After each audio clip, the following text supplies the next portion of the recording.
ये गाना लिखा किसने था 4 बोतल वोडका? मैंने लिखा था, और 4 बोतल वोडका पी के लिखा था ऑस्ट्रेलिया में। रूम में आ गए शो के बाद, मैंने शराब पी, 1 बोतल शुरू हुई, 1.5 बोतल खत्म हुई, मैंने लैपटॉप खोल लिया, मैंने बीट बनानी शुरू कर दी। 2.5 बोतल के बाद उस बीट पे मैंने बात ली, 4 बोतल वोडका काम मेरा रोज का। मैं लड़का बोला समझ में आ रहा है भाई ये क्या चीज़ है। जब पूरी 4 बोतल खत्म हुई तो मैंने एक डिसीजन लिया, मैं कहा इसको मैं पता कैसे गाऊंगा। भाई कैसे गाओ? मैंने कहा तुम बच्चे की एक्शन में गाओ। मैं रहूँ सारी रात इन डब्बा दारू पीने लगातार। कहते भाई ऐसा क्यों? और मैंने कहा मैं इनकी नस्ल में घुसा दूंगा वोडका शो, तो बच्चा गाएगा। और वो हुआ बच्चा गाता था वोडका। और माँ बाप कहते थे क्या गाना है, बच्चा 4 बोतल वोडका गाना। तो जब सुबह उठ के शाहरुख भाई को गाना सुना, कहते तू पागल है क्या गाना है, फ्लॉप हो जाएगा, गालियाँ पड़ेंगी तेरे को। गालियाँ पड़ती है मैं तो ही गाऊँ और ऐसे ही गाऊँ। ये कला है, आग लगे ऐसी कला को। सुनते जा रहे हैं, सुना तो है ही नहीं वो बोल क्या रहा है। जो बात वो बोल रहा है इतनी छिछोरी है कि अगर तुम समझ जाओ वाकई कि उसने क्या बोला, उसकी बदतमीजी को, उसके अज्ञान को, उसके अंधेरे को, उसकी दुर्गंध को अगर पूरी तरह देख लो तो उस गाने को तुम फिर दोबारा सुन नहीं सकते। जिस गाने को तुमने पूरी तरह सुन डाला वो गाना या तो तुम्हें मिटा देगा या फिर वो गाना मिट जाएगा, दोबारा कभी उसे सुनोगे ही। अब आप ही बताइए कि मुझे किसको प्रमोट करना चाहिए, इस 2 कोड़ी के गायक को या फिर आचार्य प्रशांत साहब को। एक व्यक्ति ऊंचाई की बात कर रहा है और एक व्यक्ति बिल्कुल किसी कचड़ा खाने की बात कर रहा है। अब ऐसे गाने लिखने वाले लोग हैं, वो लगातार इनकी तादाद बढ़ रही है। ऐसे लिखने वाले लोग और गाने वाले लोग को बड़ी समाज में तवज्जो मिली हुई है। और जब इतनी इज्जत इनको मिलती है तो और छोटे मोटे बच्चे इनको क्यों ना माने, क्यों ना सुने। और फिर यही जो धर्म के रखवाले हैं, जो हमारे देश में बड़े शान शौकत से इनको लोग सुनते हैं, मानते हैं और पंडाल लगाते हैं, ये पंडाल चौकड़ी कभी भी इनके बारे में नहीं बोलती। असली खेल यहाँ पे चल रहा है कि ये हैं वो लोग जो केंद्र में बैठे हैं, जो लगातार मानसिकता को खाए जा रहे हैं, खराब कर रहे हैं, लेकिन इनके ऊपर कोई उंगली नहीं उठा रहा। इनको इतना सम्मान मिला हुआ है, पता नहीं क्यों मिला हुआ सम्मान।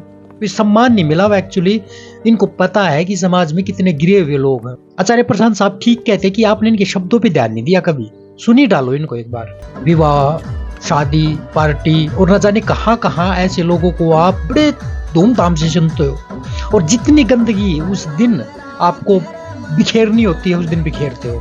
खूब दबा के दारू पीते हो, खूब दबा के नशा करते हो और फिर बोलते हो कि आहा मजा आ गया।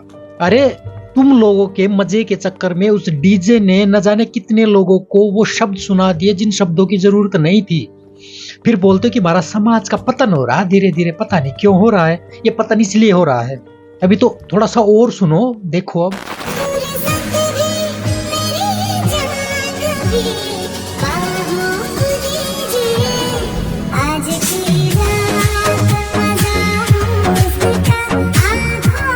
कौन से गाने हैं जिन पर वो बच्चे वहाँ नाच रहे हैं, वो कौन से लटके झटके और भाव भंगिमाएं दिखा रहे हैं और किस उद्देश्य से वहाँ पर गए हैं वो नाचने के लिए, इन सब सवालों पर कभी गौर करा है?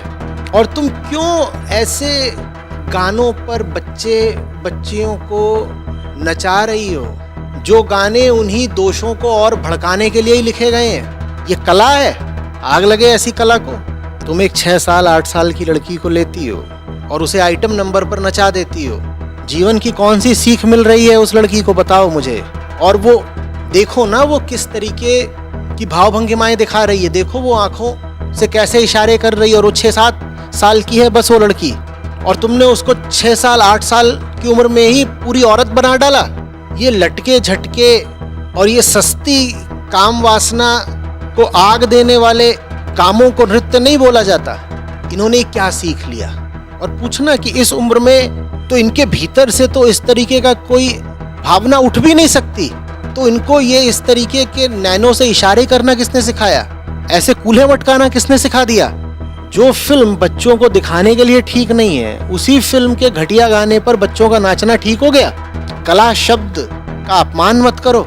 और ये सब कुछ क्यों किया जा रहा है? पैसों और शोहरत के लालच में। कितना धिक्कारा जाए ऐसे बच्चों के माँ बाप को। अब कमाल तो ये हो गया कि ये जो वीडियो आपने देखा अभी ये टीचर्स डे के ऊपर है।